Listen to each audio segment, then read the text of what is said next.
Comment le délit de non-assistance à personne en danger est-il apparu ?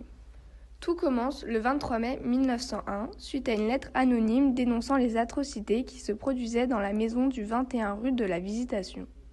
Au deuxième étage de cet hôtel particulier du centre-ville, on découvre en effet avec stupeur une femme squelettique allongée sur une paillasse pourrie dans des conditions ignobles. Il s'agissait de Blanche, la fille de Madame Monnier. Elle aurait été séquestrée par sa propre mère pour dissimuler ses troubles mentaux durant 25 ans. L'impact sur l'opinion publique est énorme, d'autant que l'affaire se déroule dans une grande famille de notables. Nous allons donc évoquer une jurisprudence célèbre due à l'indignation qu'elle a suscitée et à l'avancée majeure qu'elle a engendrée dans le droit pénal. Louise Monnier, mère de la séquestrée, meurt en prison 15 jours après son arrestation. Le frère de Blanche, Marcel, est quant à lui appelé à comparaître. Son procès commence au palais de justice le 7 octobre 1901. L'interrogatoire de Marcel Monnier, mené par le président du tribunal, vise à établir qu'il n'a pas pu ignorer les agissements de sa mère. Monnier était poursuivi sur la base de l'article 311 du Code pénal de 1810 pour violence et voie de fait parce qu'il avait, pendant de longues années, toléré la séquestration de sa sœur. L'avocat du prévenu plaide l'irresponsabilité de son client. Un médecin qui assiste l'avocat va témoigner que ce dernier ne sentait pas les odeurs, entendait à peine, était myope, il ne se rendait donc compte de rien. Là aussi, l'avocat fera intervenir des témoins complaisants qui certifieront les propos du médecin. Cependant, le tribunal correctionnel conclut à la complicité de Marcel Monnier, lequel, par son attitude passive, aurait favorisé ce drame.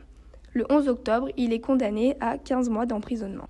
Il fit aussitôt appel, puisqu'il n'existait pas de texte de loi pouvant légalement le condamner.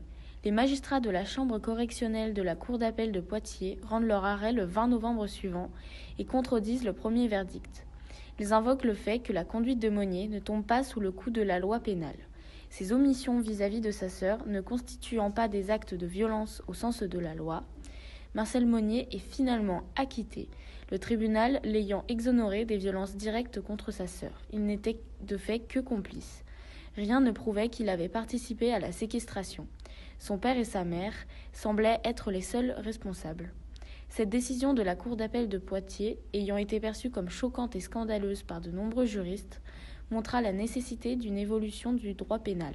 Elle se prépara en 1934, 1941 et 1945 pour aboutir au délit que nous connaissons sous le nom de non-assistance à personne en danger, qui désigne une infraction pénale qui condamne l'omission de prêter secours à une personne courant un danger.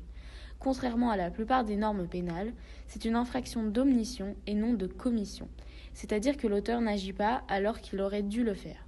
Suite à cela, la chambre criminelle de la Cour de cassation confirme la décision en affirmant qu'une simple abstention ne peut suffire à constituer une infraction de commission. La jurisprudence est alors approuvée.